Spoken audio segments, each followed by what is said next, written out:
आज हम बात करने वाले हैं एक ऐसी आतंकी साजिश के बारे में जिसका पर्दाफाश हाल ही में हुआ और इसने सुरक्षा एजेंसियों के भी होश उड़ा दिए। ये कहानी कई राज्यों में फैली हुई है। इसकी शुरुआत हुई एक ऐसी खोज से जो किसी के भी रोंगटे खड़े कर दे, और जैसे जैसे जांच आगे बढ़ी जो बातें सामने आईं वो और भी ज्यादा परेशान करने वाली थीं। चलिए इस पूरे मामले को परत दर परत समझते हैं। 300 किलो। सोचिए, 300 किलो विस्फोटक। आखिर इतनी बड़ी मात्रा का इस्तेमाल कहाँ होना था? यही एक सवाल हमें एक बहुत बड़ी और खतरनाक साजिश की तरफ ले जाता है। तो सबसे पहले बात करते हैं उस चौंकाने वाली खोज की जिसने इस पूरे नेटवर्क का भंडाफोड़ किया। ये सब शुरू हुआ फरीदाबाद से। फरीदाबाद में एक किराए के घर से जो कुछ मिला वो वाकई हैरान करने वाला था। करीब करीब 300 किलो विस्फोटक, एक खतरनाक AK-47 जैसी राइफल, ढेर सारा गोला बारूद और बम बनाने के लिए इस्तेमाल होने वाले टाइमर्स और रिमोट कंट्रोल्स। ये सारा सामान देखकर एक बात तो बिल्कुल साफ थी कि ये किसी छोटी मोटी घटना की तैयारी नहीं थी। ये एक बहुत बड़ी तबाही की तैयारी थी। तब सवाल ये उठता है कि पुलिस इस घर तक पहुंची कैसे? असल में ये कहानी फरीदाबाद से शुरू नहीं हुई थी। जांच के धागे कहीं और से जुड़ रहे थे। देखिए इस पूरी साजिश की कड़ियां कैसे जुड़ी। कहानी शुरू होती है जम्मू कश्मीर के श्रीनगर से। वहां एक डॉक्टर आदिल अहमद राथर पर आतंकी संगठन जैश-ए-मोहम्मद के पोस्टर लगाने का आरोप लगता है।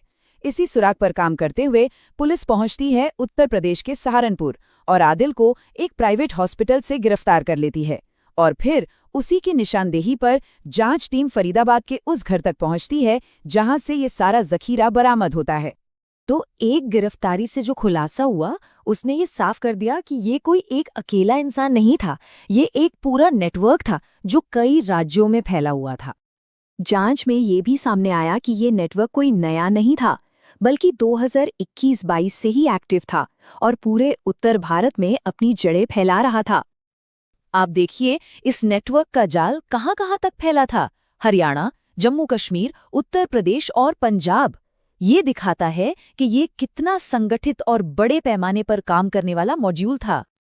इतना बड़ा नेटवर्क, इतने हथियार, आखिर इनका इरादा क्या था? इनका मकसद क्या था? चलिए अब इस साजिश के पीछे के असली मकसद को समझते हैं। ऑफिशियल सोर्सेज के मुताबिक ये सिर्फ कोई प्लान नहीं था, बल्कि एक ऑपरेशनल मिशन था।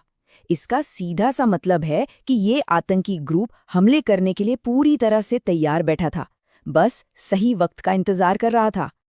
इनके इरादे बिल्कुल साफ थे। ये जो 300 किलो विस्फोटक और AK-47 थी, इसका इस्तेमाल दिल्ली NCR में बड़े हमले करने के लिए होना था।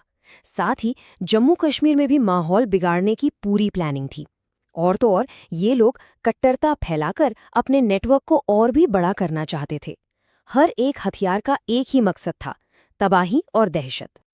ये जो बरामदगी हुई है ये हाल के सालों में इस इलाके में हुई सबसे बड़ी बरामदगियों में से एक है, और ये इस बात का पक्का सबूत है कि इनकी योजनाएं कितनी ज्यादा खतरनाक थीं।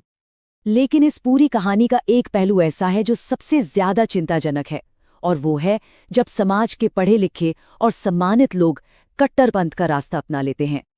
इस पूरी साजिश का जो मुख्य आरोपी है वो कोई आम अपराधी नहीं बल्कि एक डॉक्टर है, डॉक्टर आदिल अहमद राथर। एक डॉक्टर जिसका काम जिंदगियां बचाना होता है, जब वही जिंदगियां लेने की साजिश में शामिल हो जाए तो ये हमें बहुत कुछ सोचने पर मजबूर कर देता है। ये वाकई एक बहुत ही परेशान करने वाला विरोधाभास है। एक तरफ है डॉक्टर का पेशा जो लोगों की जान बचाने की शपथ लेता है, और दूसरी तरफ है आतंक का रास्ता जो सिर्फ जाने लेता है।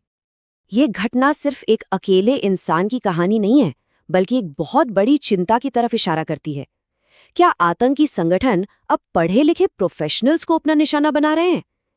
क्या अच्छी शिक्षा भी कट्टरता से बचाव की गारंटी नहीं दे सकती? ये आतंकवाद के खिलाफ लड़ाई में वाकई एक नई और बहुत मुश्किल चुनौती है। और ये पूरी कहानी हमें एक बहुत ही अहम सवाल पर लाकर खड़ा कर देती है। जब डॉक्टर, इंजीनियर जैसे लोग जिन पर समाज इतना भरोसा करता है वही कट्टरपंथ का रास्ता अपना ले, तो फिर समाज के इस भरोसे का क्या होगा? ये एक ऐसा सवाल है जिस पर हम सबको मिलकर सोचना होगा।